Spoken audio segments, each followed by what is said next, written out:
기도합니다. 아멘. 여러분들 어느덧 제가 담임 목사로 위임받고 딱 만 2년이 되는 오늘 주일입니다.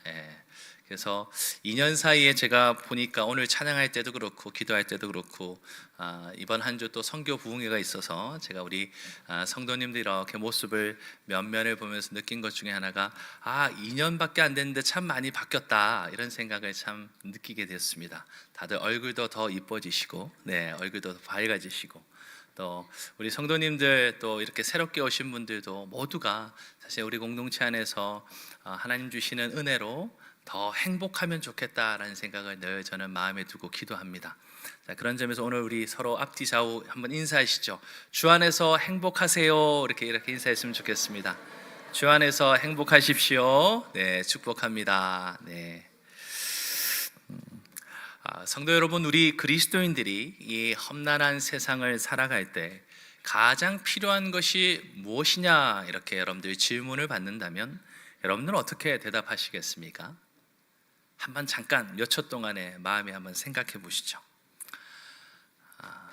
저는 돈도 명예도 인맥도 아닌 하나님의 은혜 안에서 누리는 믿음이라고 말하고 싶습니다. 이 땅을 살아가는 우리 모두는 숱한 고난과 시련 그리고 역경의 골짜기들을 지나갑니다. 누구 하나 예외가 없죠. 물론 사람들마다 그 짐의 크기나 무게는 다 다를지 모르겠지만 이 세상을 살아간다는 것 자체가 결코 녹록지 않다는 것은 분명합니다. 특히 그리스도인으로서 우리가 이 세속사회 가운데서 하나님의 백성답게 살아가는 것, 그렇게 구별되어 산다는 것은 더더욱 힘들고 어려운 일이라 말할 수 있죠.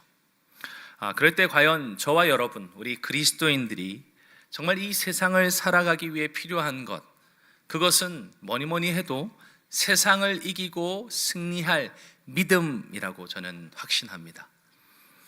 더욱이 성경은 하나님을 기쁘시게 하는 일이 바로 믿음을 통해서 가능하다고도 말하죠. 우리 히브리서 11장 6절 귀한 말씀인데 우리 한번 같이 읽어보겠습니다. 시작. 믿음이 없이는 하나님을 기쁘시게 하지 못하나니 하나님께 나아가는 자는 반드시 그가 계신 것과 또한 그가 자기를 찾는 자들에게 상 주시는 이심을 믿어야 할지니라. 아멘. 아멘이십니까? 아멘입니다. 이 성경 말씀처럼 하나님이 살아계시다는 사실, 그리고 그분을 간절히 찾는 자에게 상을 주시고 은혜를 베푸시는 분이심을 믿을 때 우리는 이 땅 가운데서 그분의 백성답게 살아갈 수 있습니다. 특히 음란하고 패역한 이 세상에 대항하여 우리가 이길 힘도, 또 하나님을 기쁘시게 할 그 참된 삶의 열매도 바로 이 믿음을 통해서 이루어집니다. 따라서 성도 여러분, 오늘 본문의 말씀을 통해서 예수님께서 친히 가르쳐 주시는 이 믿음 레슨을 오늘 우리 마음속에 새길 수 있기를 저는 바랍니다.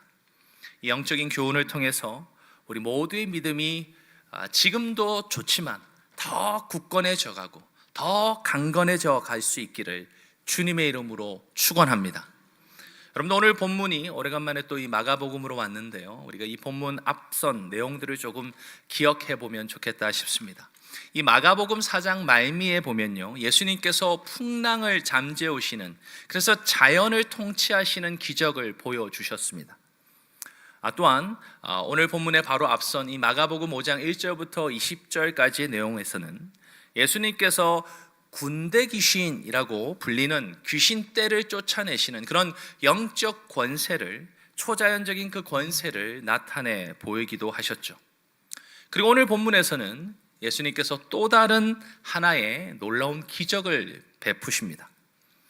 그런데 내용을 보면 먼저 21절에 이렇게 시작합니다. 예수께서 배를 타시고 다시 맞은편으로 건너가시니 큰 무리가 그에게로 모이거늘 이에 바다에 계시더니.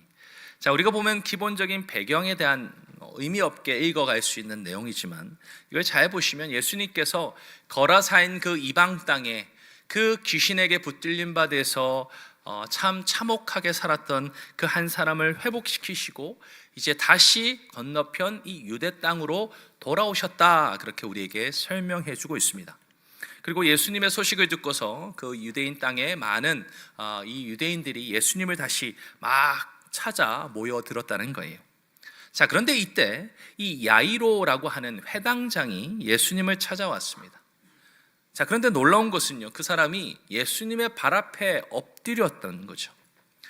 여러분, 당시 회당장이라고 하는 사람은요, 회당에서 이 유대인들이 예배를 드릴 때 그 성경 말씀을 봉독하거나 또는 그 말씀이 어떤 뜻인지 강론하는 역할을 맡기도 했고요, 또는 그 회당의 재정적인 부분을 관리해서 도맡아 그이들을 처리하던 지도자였습니다.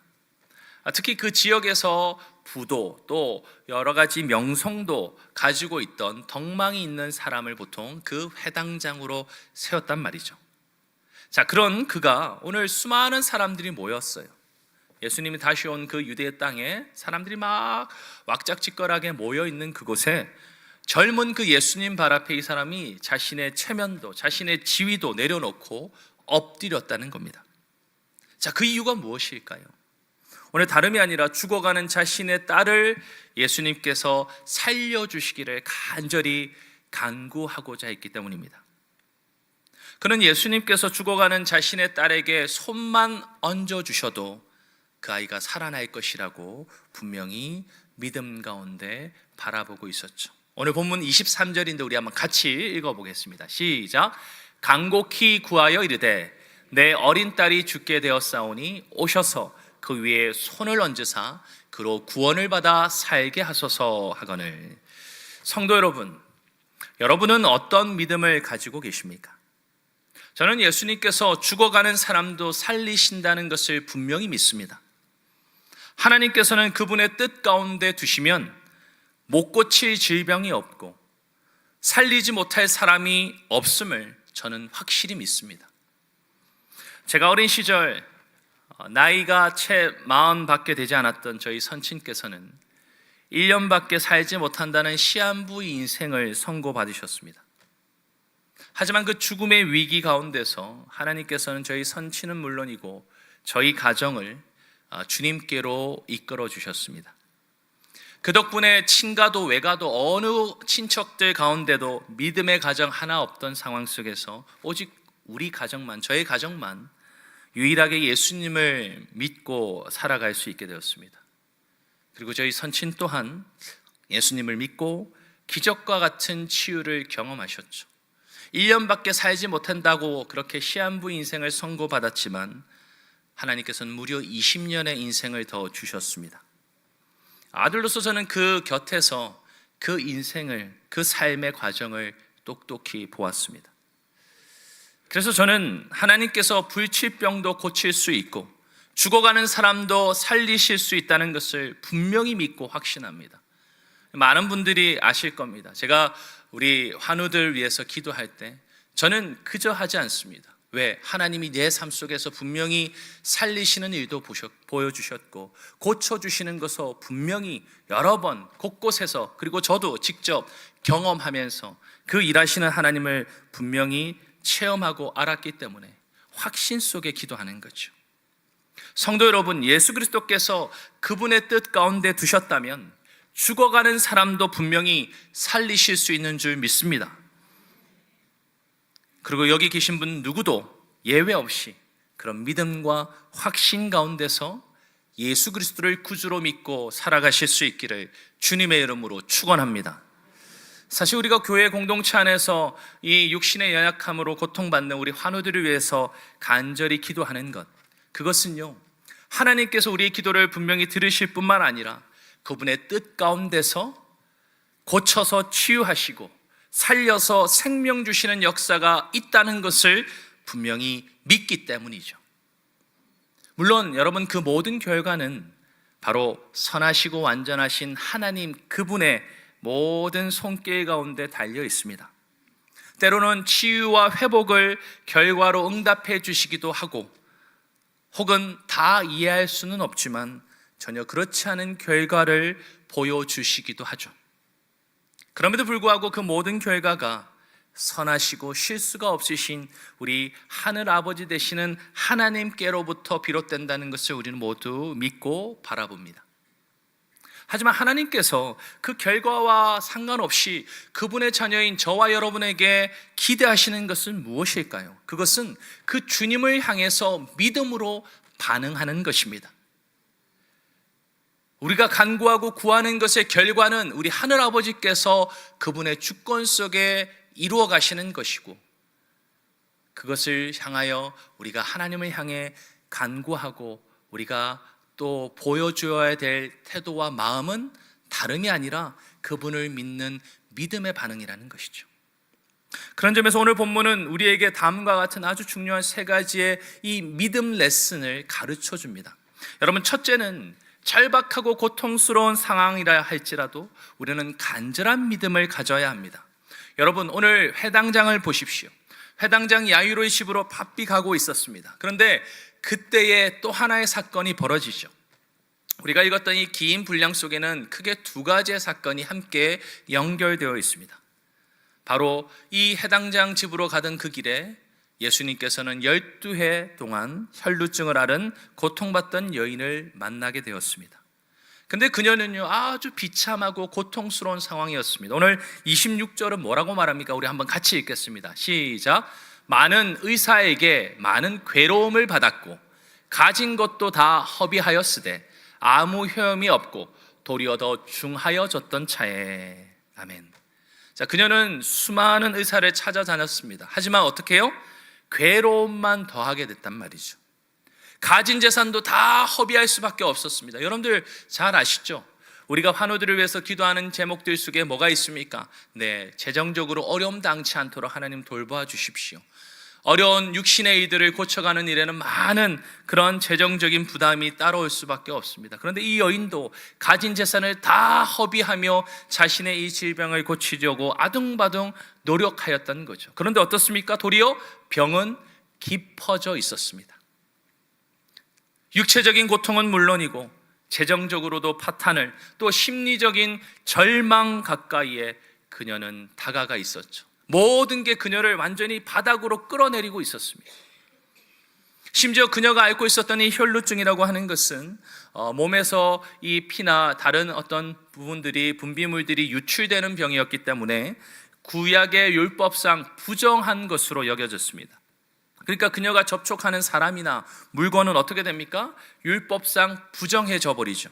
그러니까 그녀는 사람들과 접촉할 수 없이 사회적으로 고립되었습니다. 심지어는 가족으로부터 격리되어서 외롭고 힘겨운 삶을 살아야 하는 그런 형편에 있었단 말이죠. 그런 막다른 길에서 그녀는 예수님의 소문을 들었습니다. 오늘 27절에 뭐라고 말합니까? 한번 읽겠습니다. 시작. 예수의 소문을 듣고 무리 가운데 끼어 뒤로 와서 그의 손에 손을 대니. 아멘. 자, 예수님의 소문을 듣고 그녀는 한 가닥 소망을 얻게 되었다는 거죠. 자, 그런데요, 여러분 여기 잘 보십시오. 예수님의 소문을 듣고 예수님 앞에 당당히 앞에 나서지 못했습니다. 그녀는 무리들의 틈에 끼어서 예수님 뒤에 몰래 와서 그분의 겉옷 그 한 자락이라도 좀 만지고자 하는 그런 마음과 모습이었을 뿐이죠. 그의 손에, 그의 옷에 손을 대면 구원을 얻을 것이라 그녀는 믿었기 때문에 그렇게라도 예수님 곁에 뒤에 몰래라도 와서 그 옷자락을 붙잡고자 했습니다. 그 절박한 상황 속에서 그녀에게 다른 방도는 없었습니다. 아니, 막다른 길에서 이러지도 저러지도 못하는 형편이었습니다. 그때 그녀는 내가 주님 앞에 나아갈 수 있는 상황도 아니고 사람들로부터 격리되어야 되는 내가 몰래라도 주님 그곳에 가서 그분 뒤에서 옷자락에 손을 대면 고침을 받을 것이다. 그렇게 간절함 속에 그녀는 믿음의 손을 내밀었던 거죠. 사실 이 혈루증 앓은 여인은요, 이 회당장 야이로와는 달라도 한참 달랐습니다. 신분도 달랐고 성별도 달랐고 그녀가 가지고 있는 모든 처지는요, 이 야이로 회당장과는 비교도 할 수 없었습니다. 그런데 이 두 사람이 가지고 있는 동일한 공통점이 있습니다. 그것이 무엇입니까? 바로 절박함 속에서 피어난 그 간절한 믿음이었습니다.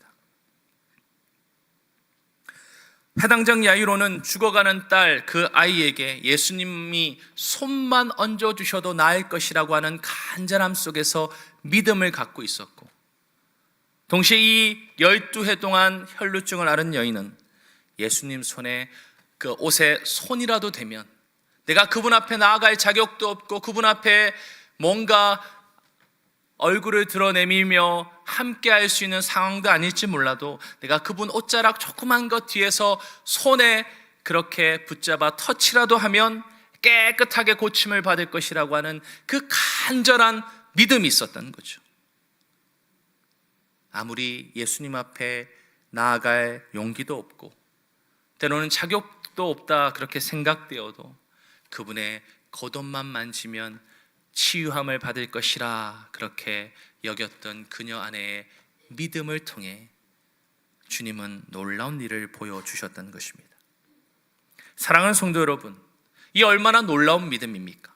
예수님께 당당히 나아갈 수 없어도 그분 뒤에 옷자락만 만져도 12해 동안에 사람들로부터 격리되어 나를 더해갈수록 가진 것도 다 잃어버린 채 몸은 더 고통 가운데 빠져있던 그녀의 삶을 치유해 주실 수 있는 분이라 그 예수 그리스도를 믿고 신뢰하였다는 것이죠. 그녀는 바로 그런 주님을 믿었습니다. 그리고 오늘 본문의 말씀처럼 그녀의 믿음대로 혈루의 근원이 깨끗하게 나았죠. 우리 29절 말씀 한번 같이 읽겠습니다. 시작. 이에 그의 혈류 근원이 곧 마름에 병이 나온 줄을 몸에 깨달으리라. 아멘. 네, 그렇습니다. 그녀는 자신이 그렇게 간절한 믿음대로 예수님의 옷자락을 만짐으로 깨끗하게 나은 것을 실제 몸에서 깨달았습니다. 그리고 예수님께서도 그걸 아셨어요. 그래서 그 여인을 어떻게 했습니까? 무리 앞으로 부르셔서 선포하셨습니다. 왜요? 그녀에게도 있지만 그 주위에 있는 많은 사람들에게 예수님은 말씀해 주고 싶으셨던 거죠. 무엇을요? 34절에 이렇게 말합니다. 예수께서 이르시되 딸아 내 믿음이 너를 구원하였으니 평안히 가라. 내 병에서 놓여 건강할지어다. 예수님께서는 그 딸의 믿음을 드러내고 싶으셨고 그 믿음이 그녀를 구원하여 깨끗하게 하였음을 그녀에게도 그리고 그 주위에 있는 수많은 사람들에게도 주님은 가르쳐주고 싶으셨습니다. 특별히 여러분 보시면 예수님이요 딸아라고 그녀에게 말하고 있습니다. 이 딸아라고 하는 이 표현은요 복음서에서 유일하게 여기에만 등장합니다. 예수님께서는 고통 가운데 있던 그 여인을 어떻게 해요? 정말 주님의 자녀처럼 가족처럼 긍휼히 여기면서 품으셨습니다. 그리고 그 여인에게 참 평안을 선물했죠. 평안히 가라 그렇게 말이죠. 이 말씀은요 단순히 그녀가 그저 육신의 이 치유를 경험하게 되었다라는 것을 넘어서서 그 인격이 그 존재가 참된 회복을 맛보게 되었다는 겁니다.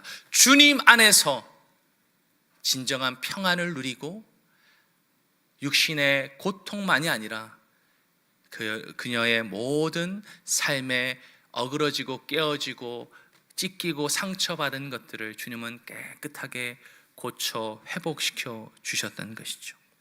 그녀에게 새로운 삶이 시작되었던 것입니다. 성도 여러분, 지금 사방이 우겨쌈을 당한 것 같이 절박하고 고통스러운 상황 속에 혹 놓여 계신 분이 있습니까? 내 힘으로는 도저히 풀 수 없는 재정의 문제, 관계의 문제, 자녀의 문제, 건강의 문제로 한숨을 짓고 눈물을 흘릴 수밖에 없는 우리의 형편이 있습니까? 지금 우리에게 가장 필요한 것은 다른 것이 아니라 오늘 주님이 말씀하십니다. 간절한 믿음이라고 말이죠.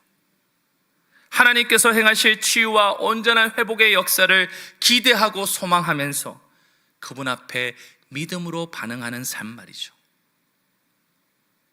사랑하는 성도 여러분, 그런 간절한 믿음으로 주님 앞에 나아가시는 저와 여러분 되시기를 주님의 이름으로 축원합니다. 주님은 우리에게 그분의 뜻을 따라서 행하실 수 있죠. 우리의 믿음과 상관없이 주님의 주권 속에 행하실 수 있습니다. 그러나 늘 주님이 행하시는 역사 속에 우리를 동참시키실 때, 우리를 초대하실 때 주님은 믿음을 통해서 하나님의 일하심들을 보여주고 싶고 경험할 수 있도록 해주고 싶어 하신다는 거예요. 그래서 주님 앞에 우리는 간절한 믿음 속에, 때로는 상황은 너무나 고통스럽고 절박할지 몰라도 오히려 그 상황 속에서 우리가 간절한 믿음으로 주님을 향할 때 주님은 그분이 행하고자 하시는 선한 일들을 우리에게 나타내 주시는 거죠. 자, 그런데 여러분, 오늘 이 같은 간절한 믿음을 가졌던 또 하나의 사람이 있지 않습니까? 바로 회당장 야이로죠. 그녀가 이제 자신의 딸이 죽어가고 있던 이 긴박한 상황 속에서 예수님을 모시고 열심히 그 집으로 가고 있다가 오늘 안 것처럼 12회 이 혈루증 앓은 여인을 만나게 되었습니다. 그 야이로에게도 아까 보았던 것처럼 자기 딸에게 예수님이 손만 얹어주셔도 낫겠다라고 하는 그런 분명한 믿음이 있었습니다. 그리고 더욱이 오늘 보십시오. 잠깐 지체되긴 했지만 이 혈루증 여인이 놀랍게 치유되는 이 역사를 보면서 이 야이로는 얼마나 더 큰 확신을 가졌겠습니까? 그래, 예수님이 우리 집에 와서 빨리 우리 딸에게 손만 얹어도 분명히 이 여인을 고쳐주신 것처럼 깨끗하게 치유해 주시겠구나, 그렇게 분명히 확신했을 겁니다. 자, 그런데 여러분, 바로 그 순간에 천청병력과 같은 안타까운 소식이 들려오죠. 어떻습니까? 그 딸이 죽었다는 겁니다. 이미 죽어버렸다는 거예요.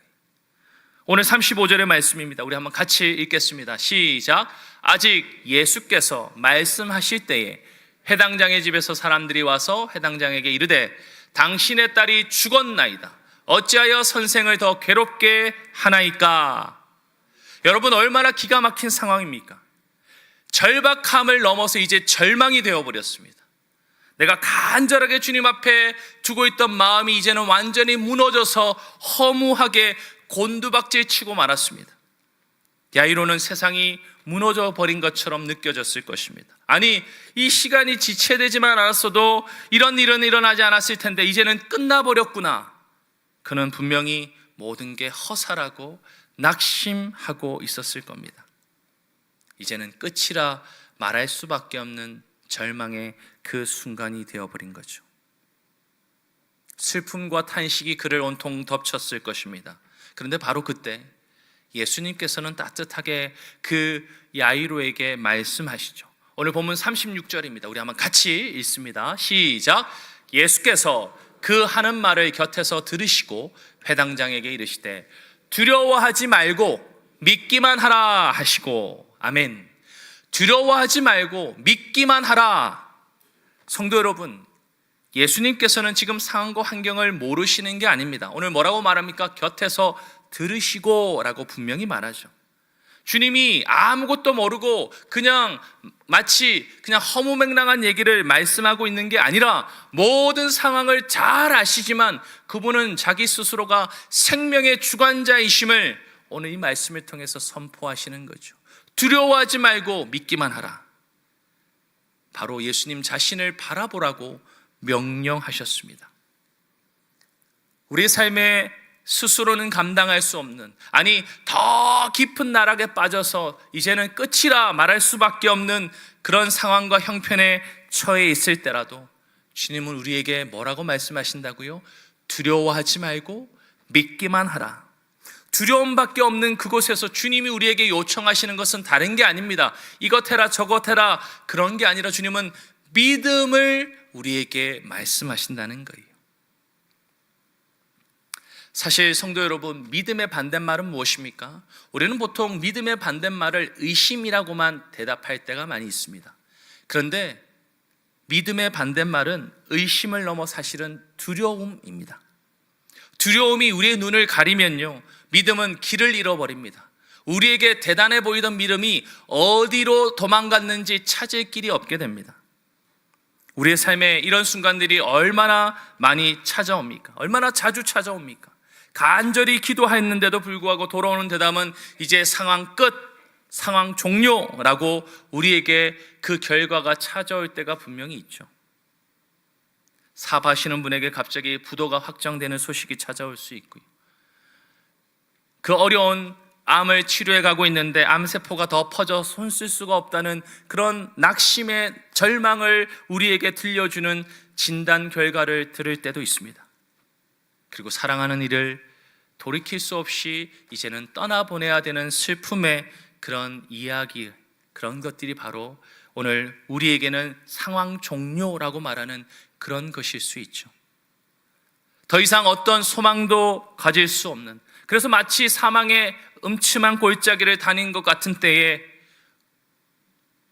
나 홀로 있는 것 같고 이제는 아무런 것도 불가능하구나라고 생각할 그때에 오늘 주님은 우리에게 말씀하십니다. 두려워하지 말고 믿기만 하라.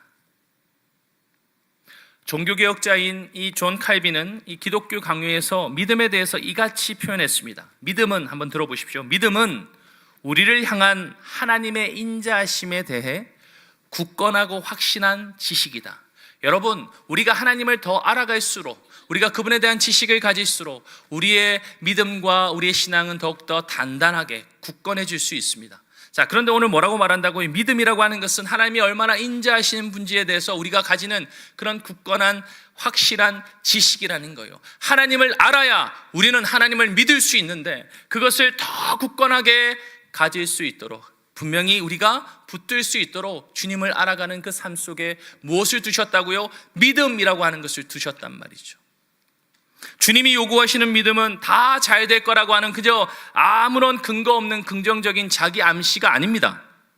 내 눈앞의 현실은 칠흑같이 어두워도 나를 사랑하시는 하나님, 그분의 선하심과 인자하심을 의심하지 않고 내가 신뢰하는 그 믿음인 거죠.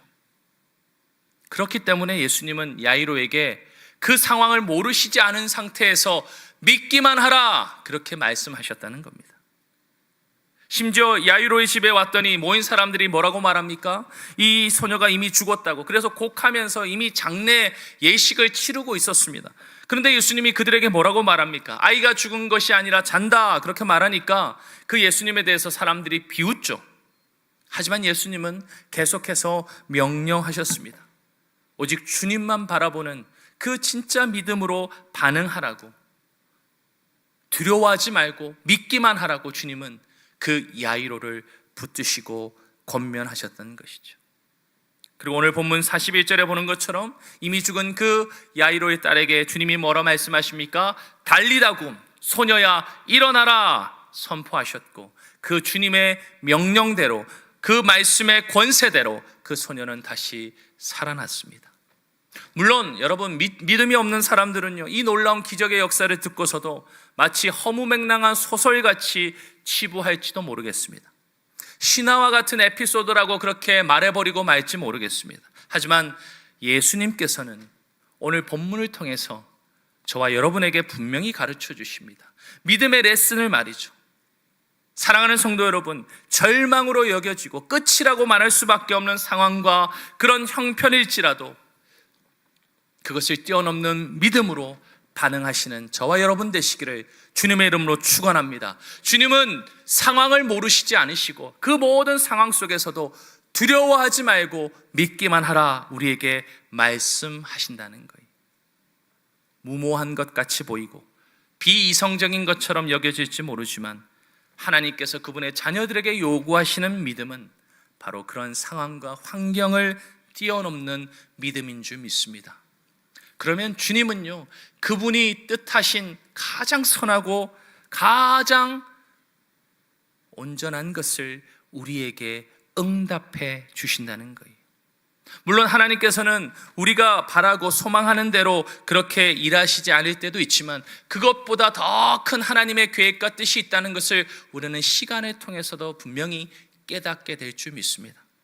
사랑하는 성도 여러분, 손에 잡히면, 눈에 보이면 그게 믿음이 왜 필요합니까? 우리는 가끔씩 오해할 때가 있습니다. 하나님 보여주십시오. 주님 손에 잡히게 해주십시오. 그런데 여러분, 그런 순간 그것은 믿음이 아닙니다. 이미 손에 잡히는 순간, 눈에 보이는 순간 그것은 그저 사실이 될 뿐이지 결코 믿음일 수 없습니다. 믿음이 작동할 필요가 없거든요. 그러므로 진정한 믿음은 우리에게는 불가능한 벽 같은 그 앞에서도 역사하실 그 하나님을 바라보는 진정한 영적 시력인 줄 믿습니다. 불가능한 것 같고 절망과 어둠밖에 없는 것 같아도 그 하나님을 신뢰하고 우리가 믿음으로 반응할 때 그분은 분명히 일하신다는 거예요. 사랑하는 성도 여러분, 상황이 악화되고 온통 어둠뿐이고 절망밖에 없는 현실 속에 있다 하더라도 하나님의 선하고 완전하심을 믿고 신뢰하는 저와 여러분 되시기를 주님의 이름으로 축원합니다. 때로는 병세가 악화되고 재정의 문이 닫힐 수 있습니다. 기대했던 바가 깨어져 버리고 상황은 더 어려워져 갈 수 있습니다. 그러나 그때 주님이 저와 여러분에게 요구하시는 것은 다른 게 아니라 믿음이라는 거죠. 두려워하지 말고 믿기만 하라는 주님의 음성에 반응하는 그 믿음을 주님은 저와 여러분에게 요청하시는 줄 믿습니다. 그래서 여러분, 만약 우리 앞에 홍해가 가로막고 있어도요, 주님은요 그 홍해를 갈라지게 하시거나 아니면 그 바다 위를 걷게 해주실 수 있는 분인 줄 믿습니다. 하나님께 두려움이 아니라 믿음으로 반응하면 주님이 우리의 상황과 형편 속에서 우리가 계산한 것보다 더 놀랍도록 주님의 역사를 이루어 주실 줄 믿습니다. 눈에 보이는 것만 믿는 이 오늘날 이 시대에 저와 여러분이 진짜 믿음을 가진 그리스도인으로 살아가기 위해 주님은 오늘 믿음의 눈을 크게 뜨라고 우리에게 가르쳐주고 계시는 거죠. 마치 아브라함이 이삭을 바치려 할 때 하나님께서 그를 죽은 자 가운데서 다시 살리실 것을 믿었던 것처럼 말입니다. 우리 히브리서 11장 19절 말씀 우리 한번 같이 읽어보겠습니다. 시작. 그가 하나님이 능히 이삭을 죽은 자 가운데서 다시 살리실 줄로 생각한지라 비유컨대 그를 죽은 자 가운데서 도로 받은 것이니라. 아멘. 아브라함은요 그저 그럴 거라고 믿고 아무 행동을 취한 게 아니라 우리가 잘 아는 것처럼 칼을 들고 그 아들을 각떠서 주님 앞에 번제로 드리려고 했습니다. 근데 그 행동은 어디서 비롯됐다고요? 오늘 눈에는 죽음으로 나타날 그 일일지 모르지만 하나님께서 그 이삭을 다시 살리실 줄을 믿었다라는 거죠. 그것을 통해서 그는 정말 말도 안 되는 절망뿐인 그 상황 속에서도 하나님이 일하시는 것을 보았고 하나님 앞에 그리고 우리들 앞에 믿음의 아버지라는 귀한 이름을 얻는 아브라함이 되었던 것이죠. 마지막으로 오늘 본문은 우리에게 세 번째 믿음의 레슨도 가르쳐 줍니다. 그것은요 육신의 치유뿐만 아니라 생명의 주관자이신 주님을 신뢰하는 믿음입니다. 오늘 여러분 잘 보십시오. 12의 혈루증을 앓았던 이 여인은요 육신의 이 오랜 질병을 치유함 받았습니다. 자, 그런데 여러분 이 치유의 역사가 단지 예수님이 살았던 2000년 전의 과거에만 벌어지는 일입니까? 아닙니다. 지금도 살아계신 하나님께서는요 우리의 연약한 육신을 고치십니다. 하나님께서는 일반 은총이라고 할 수 있는 현대의학과 의료진들의 그 의술을 통해서 일하시고요 동시에 과학이나 이성으로는 표현할 수 없는 초자연적인 치유의 기적도 베풀어 주십니다. 저 개인적으로도 하나님이 만져주시는 깊은 그런 은혜를 경험한 적이 있습니다. 여기에도 아마 그런 부분을 고통하고 계시는 분이 계실지도 모르겠습니다. 저도 수년 동안의 족저근막염이라고 하는 이 질병 속에 고생하였습니다. 6, 7년 동안의 병원은 다 다녀봤고 온갖 치료도 다 해보았고 하지만 쉽게 낫지 않음을 저는 경험했습니다. 근데 어느 날 평범한 그날이었습니다. 늘 하나님 앞에 습관 따라서 내가 치유를 구하며 기도하였습니다. 근데 그날 기적과 같이 하나님은 저의 모든 발의 통증을 깨끗하게 사라지도록 은혜를 베풀어 주셨습니다. 그냥 걸어도 아프지 않았고요 하나님께서 깨끗하게 치유하셔서 지금도 저는 족저근막염 그 고통으로부터 벗어나 잘 살고 있습니다. 사실 저와 여러분 우리의 경험들 가운데 하나님은 이와 같은 치유의 일을 행하십니다. 여전히 수많은 사람들이 예수 그리스도 안에서 치유의 기적을 경험하고 있습니다. 여러분 그뿐입니까? 오늘 회당장 야이로는 죽은 이 딸이 다시 살아나는 것도 직접 목격하였습니다. 달리다고 소녀야 일어나라는 주님의 그 음성 속에서 주님은 다시 죽은 자를 살려주셨다는 거죠. 주님께는 이 같은 일이 불가능하지 않은 줄 믿습니다. 예수님께서는 육신을 치유하시는 것뿐만 아니라 죽음을 깨트리고 생명을 살리시는 참 주인이신 줄 믿습니다. 우리는 주님을 향해 그와 같은 믿음을 꼭 붙들고 살아가야 한다는 것이죠. 솔직히 우리가 예수님을 믿는다고 하지만 예수님께서 병을 고쳐주시거나 죽어가는 자를 살려주신다는 것을 오래전 옛날 이야기처럼 폄하하거나 부정하는 분들도 있습니다. 믿음을 가지고 있다고 얘기하지만 실제로 마음속에서는 그것을 믿지 않는 사람들이 꽤 있습니다. 하지만 성도 여러분, 우리는 믿어야 합니다. 하나님께서 육신의 질병을 치유해 주실 수 있는 분이시고 동시에 우리의 생명 또한 지키시고 돌보아 주시는 생명의 참 주인이신 줄 믿습니다. 물론 우리는 기억해야 합니다. 앞서서도 얘기한 것처럼 우리가 원하는 대로, 우리가 기대하는 바대로 하나님께서 우리의 질병을 항상 고쳐주거나 우리를 회복시켜주지 않으실 때도 있습니다. 왜요? 그것은 하늘 아버지의 주권 속에 있기 때문이죠. 그럼에도 불구하고 우리가 주님 앞에 간절하게 구하며 우리의 삶 속에 믿음으로 반응하는 그 일을 통해 주님은 우리의 모든 것을 책임져 주시고 가장 선하고 완전하게 그렇게 붙드시고 이끌어가 주신다는 것을 우리에게 보여주실 줄 믿습니다. 사랑하는 성도 여러분, 내가 원하는 대로 주님이 응답하지 않으셔도 모든 상황과 환경 속에서 하나님께서는 늘 항상 육신의 질병을 치유하시는 권능의 하나님이요 죽은 자도 살리실 수 있는 생명의 참 주인이신 줄 믿습니다. 예수 그리스도께서 이 땅 가운데 십자가에서 죽으시고 부활하신 그 일이 바로 주님이 생명의 주인이라는 것을 우리에게 다시 한 번 더 확인시켜 주시는 가장 선명한 약속이라는 것을 우리가 놓쳐서는 안 되는 거죠. 사랑하는 성도 여러분, 지금 여러분은 어떤 처지에 놓여 계십니까? 혹시 막다른 골목에서 절박하고 고통스러운 나날을 보내고 계시다면 그것 때문에 모든 것을 포기하고 그저 절망이라고 말씀하지 마시고 오늘 이 12해 동안 혈루증을 앓았던 여인, 그리고 딸아이 죽어가는 그 딸을 위해서 간절하게 주님을 찾으며 손만 얹으시면 나을 줄 믿습니다 라고 고백한 이 간절한 믿음을 가지고 주님 앞에 나아가시는 저와 여러분 되시기를 주님의 이름으로 축원합니다. 두려워하지 말고 믿기만 하라는 주님의 음성에 귀를 기울일 수 있는 저와 여러분 되시기 바랍니다. 상황과 형편이 너무너무 크게 보인다는 것은 우리가 주님 앞에 연약한 피조물인 우리의 모습이죠.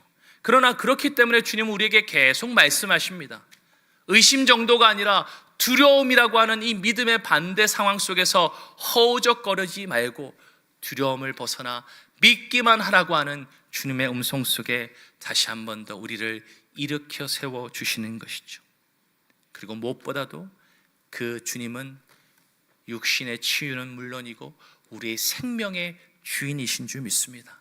그러하기에 죽든 살든 주님 안에서 우리가 그분의 영광을 위해서 마음껏 살아갈 사도 바울의 고백처럼 우리의 삶 속에 주님 앞에 간구하되 주님이 내 생명의 모든 것을 실수 없이 책임져 주시고 돌보아 주신다는 것을 믿고 그 주님을 바라보며 신뢰함으로 나아가는 저와 여러분 되시기를 간절히 소원합니다. 이번 한 주간에도 저와 여러분은 분명히 세상 속에 나아가 믿음을 흔드는 숱한 시련과 역경을 마주하게 될 것입니다. 그러나 오늘 주님이 이 두 사건 속에서 가르쳐 주시는 이 믿음의 레슨을 기억하시기 바랍니다. 간절한 믿음으로, 두려움을 뛰어넘는 주님 앞에 진정한 믿음으로, 그리고 치유뿐만 아니라 우리의 생명의 참 주인이 바로 우리 하늘 아버지신 것을 믿는 그 믿음으로 이 한 주도, 그리고 우리 남은 우리 모든 평생도 넉넉하게 승리하시는 우리 모든 믿음의 권속들이 되시기를 주님의 이름으로 축원합니다.